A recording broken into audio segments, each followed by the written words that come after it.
Well, it's my honor and privilege to introduce our final Freedom Fighter Award recipient this evening. And that is Notre Dame law professor Charles Rice, who is, was, and always will be a fellow Marine. Professor Rice passed from this world earlier this year, but he's survived by so many people, family, friends, colleagues, brothers in arms who were influenced so profoundly by this strong man of faith. And I'm honored to count myself as one of them. You know, I met Professor Rice through a mutual acquaintance, John Murdoch, a fellow Marine. John and I were roommates at the basic school back in 1987. John went on to be a tank commander. And after the first Persian Gulf War, I was an infantry platoon commander in the first Gulf War. He decided to go off to law school, and he went to Notre Dame Law School. And during his time there, he became very good friends with Professor Charles Rice, again, a fellow Marine. When I contacted John several years later, I had continued on in my active service in the Marine Corps. I told him I was interested in going to law school. And he said, well, I've got just the guy you need to talk to, Professor Charles Rice.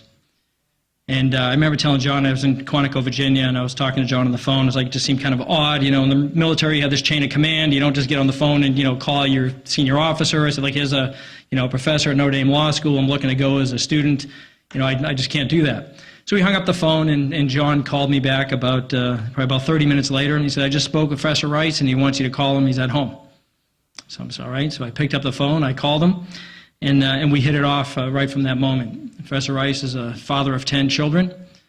He served in the Marine Corps, retired lieutenant colonel in the Marines.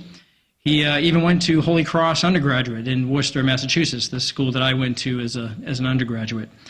So and he was a boxer. And he was more than a boxer, though. Professor Rice was a fighter, a true fighter for freedom in many ways.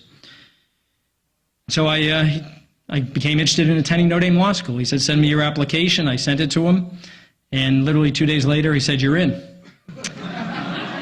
And I said, would you like an LSAT score? And he said, don't worry about it. But he became, in many ways, when I was young, I was 14 years old, and my dad passed away, and he was a Marine, and two of my other brothers were Marines, and I remember growing up as a kid in a small little 3-bedroom ranch house in Methuen, Massachusetts, and at the end of the hall was my dad's dress blues jacket, and all of his sons would take turns putting on that dress blue jacket, so he had a big influence on us. And Professor Rice filled that role later on in life when my dad passed away, and Professor Rice was more than a mentor. He was a father to me. And during his entire adult life, he was a champion for freedom, a champion for life. And when I think about where my course is today, where I am, having gone to Notre Dame Law School, is because of Professor Rice. Even my first job at a public interest law firm, Professor Rice was the connection. And then even when we started up the American Freedom Law Center, Professor Rice agreed to be one of the founding, board members of the American Freedom Law Center. So in many ways, he was a plank holder, and we're very grateful for his willingness to step up. We've come full circle in some respects. It's my good friend John Murdoch, who would really wish he could be here tonight. He made a generous $15,000 donation to the American Freedom Law Center in Professor Rice's name.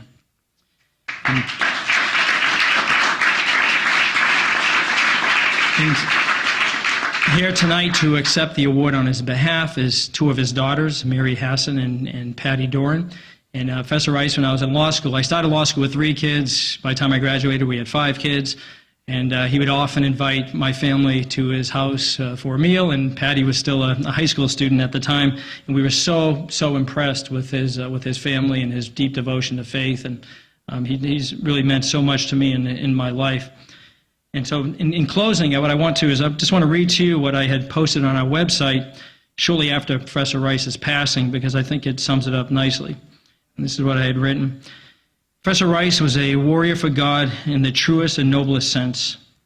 He possessed a unique combination of strength and humility. And while humble, he was a man of great achievement. He touched the lives of so many people in a profound and holy way.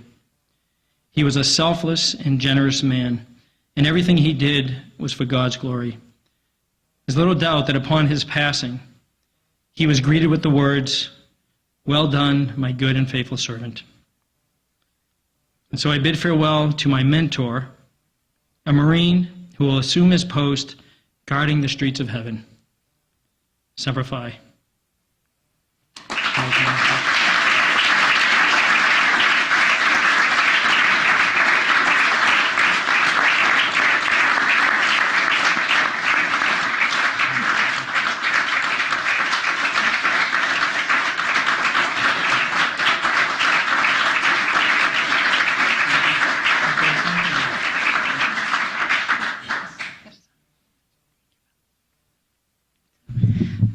On behalf of all of our siblings, my sister Mary and the ones who could not be here, I'd like to first thank Rob for that beautiful introduction.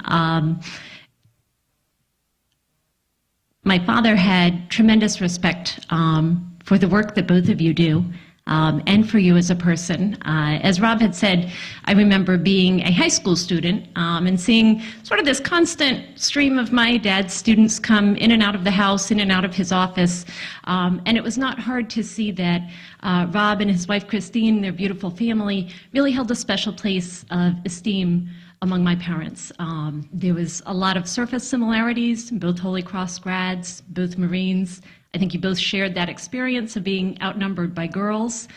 You both shared that large family experience, and I think eventually you and Chris caught up to and then passed my kids, or my parents. When I would call and check in with my parents after moving away, we would always sort of hear the update about the people we knew, and so there was often sort of the running tally of, oh yeah, there's 7 Muise kids now. No, there's 9. Actually, there's 11 Muise kids now. So, so my dad took tremendous pride, I think, as teachers do, in watching his former students and watching you in particular grow and take on this really important work in the American Freedom Law Center. And I think beneath many of those surface commonalities that my father and Rob shared, sort of that Marine background, the Holy Cross Catholic education background, certainly a much deeper similarity in foundational beliefs, a shared commitment to truth, a shared commitment to life, a shared commitment to the values that make America great. And I think watching this next step with the American Freedom Law Center's establishment several years ago was certainly something that my dad saw as the fruition of a lot of those values that are shared and held to be really important. And so I know he was truly honored to be a part of this work. Thank you.